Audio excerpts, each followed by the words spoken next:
વિદ્યાર્થી મિત્રો, તમે પેન્ટેડ એપ્લિકેશન ડાઉનલોડ કરી લ્યો. અહીંયા તમને હોમ પેજ ઉપર જ વિકાસના દરેક વિષયનું તમને સોલ્યુશન્સ મળી જશે. લિંક નીચે ડિસ્ક્રિપ્શનમાં આપેલી છે. અને તમારા માટે ખાસ અમે લોન્ચ કરી રહ્યા છીએ રેપિડ રિવિઝન બેચ, જેની અંદર ગણિત, વિજ્ઞાન, સમાજ, ઇંગ્લિશ આખું રિવાઇઝ કરાવશું કે જેથી એક મહિનામાં તમે સરસ મજાનું રિઝલ્ટ ફાઇનલ એક્ઝામમાં લઈ આવો. અને સાથે માર્ચ મહિનામાં આપણે લોન્ચ કરવાની છીએ પેપર સોલ્યુશન બેચ. તો હમણાં જ એપ્લિકેશન ડાઉનલોડ કરો. લિંક નીચે ડિસ્ક્રિપ્શનમાં છે. ચેનલ સબસ્ક્રાઇબ કરો. નમસ્કાર વિદ્યાર્થી મિત્રો, આજે આપણે જોશું સમાજના એક વાક્યના સવાલ જવાબ. ચેપ્ટર 9 વિભાગ એ. નીચેના પ્રશ્નોમાંથી એક બે વાક્યોમાં ઉત્તર આપો. પહેલું, સંયુક્ત રાષ્ટ્રોની મહાસભાએ 10 ડિસેમ્બર 1948ના રોજ શું જાહેર કર્યું હતું? માનવ અધિકારો. બીજું, કયું આચરણ ભારતનું સામાજિક કલંક ગણાય છે? અસ્પૃશ્યતાનું. ત્રીજું, કોની પરવાનગી વિના કોઈપણ વ્યક્તિને કસ્ટડીમાં રાખી શકાય નહીં? મેજિસ્ટ્રેટ્સની. ચોથું, રાજ્યની સત્તાને કોણ મર્યાદિત કરે છે? મૂળભૂત હકો. પાંચમું, રાજકીય લોકશાહી કોણ સ્થાપે છે? મૂળભૂત હકો. ચેપ્ટર 16 વિભાગ એ. પહેલો પ્રશ્ન, પૃથ્વીના ધરીનમનને કારણે શું થાય છે? ઋતુઓ. બીજો પ્રશ્ન, કર્કવૃત પર સૂર્યના કિરણો સીધા પડે ત્યારે ભારતમાં કઈ ઋતુ અનુભવાય છે? ઉષ્ણ ઋતુ.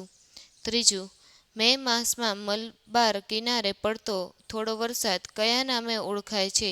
આમ્રવર્ષા. ચોથો પ્રશ્ન, વરસાદ પડે જ નહીં એવા દિવસો હોય અને ફરીથી વરસાદના દિવસો આવે તે ઘટનાને શું કહે છે? વરસાદનો ક્રમભંગ. વરસાદ પડે જ નહીં એવા દિવસો હોય અને ફરીથી વરસાદના દિવસો આવે તે ઘટનાને શું કહે છે? વરસાદનો ક્રમભંગ. પાંચમો પ્રશ્ન, અત્યારે ઘણા લોકો સફેદ, સુતરાઉ અને પાતળા કપડાં પહેરેલા જોવા મળે છે, તો તેઓ કઈ ઋતુ અનુભવતા હશે? ઉનાળાની ઋતુ. ચેપ્ટર 18 વિભાગ એ. પહેલો પ્રશ્ન, ભારતને કુલ કેટલા પ્રાણી ભૌગોલિક પ્રદેશોમાં વહેંચવામાં આવ્યો છે? 9. બીજો પ્રશ્ન, હિમાલયના ઊંચાણવાળા ક્ષેત્રોમાં કયું પ્રાણી જોવા મળે છે? હિમદીપડા. ત્રીજો પ્રશ્ન, ઘોરાડ પક્ષી ક્યાં જોવા મળે છે? ઘાસભૂમિના વિસ્તારોમાં. ચોથો પ્રશ્ન, ઉડતી ખિસકોલીઓ ક્યાં જોવા મળે છે? પશ્ચિમ ઘાટના ગીચ વનોમાં. પાંચમો પ્રશ્ન, આજે સમગ્ર ભારતના જંગલોમાંથી કયું પ્રાણી નષ્ટ થયું છે? ચિત્તો. ચેપ્ટર 22 વિભાગ એ.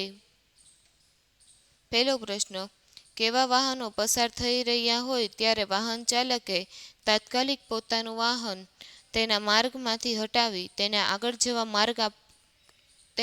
જવા માર્ગ કરી આપવાનો રહેશે? આપતકાલીન. બીજો પ્રશ્ન, સ્ટોપ લાઇન એટલે શું?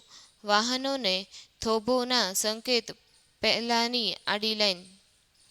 ત્રીજો પ્રશ્ન, જમણી તરફ વળતા પહેલાં વાહન ચાલકે સમયસર સૌથી પહેલાં કઈ તરફની લેનમાં આવી જવું જોઈએ? જમણી. ચોથો પ્રશ્ન, 4 રસ્તા પર તમારા વાહનની સામે કયા રંગની બત્તી હોય ત્યારે સ્ટોપ લાઇનની પહેલાં વાહન થોભાવવું? લાલ રંગની. પાંચમો પ્રશ્ન, ટ્રાફિક નિયમન સિગ્નલ દ્વારા દિશાસૂચક કયા રંગનું તીર પણ પ્રદર્શિત થઈ રહ્યું હોય તે તીરની દિશામાં આગળ વધી શકાશે? લીલા રંગનું. વિદ્યાર્થી મિત્રો, તમે પેન્ટેડ એપ્લિકેશન ડાઉનલોડ કરી લ્યો. અહીંયા તમને હોમ પેજ ઉપર જ વિકાસના દરેક વિષયનું તમને સોલ્યુશન્સ મળી જશે. લિંક નીચે ડિસ્ક્રિપ્શનમાં આપેલી છે.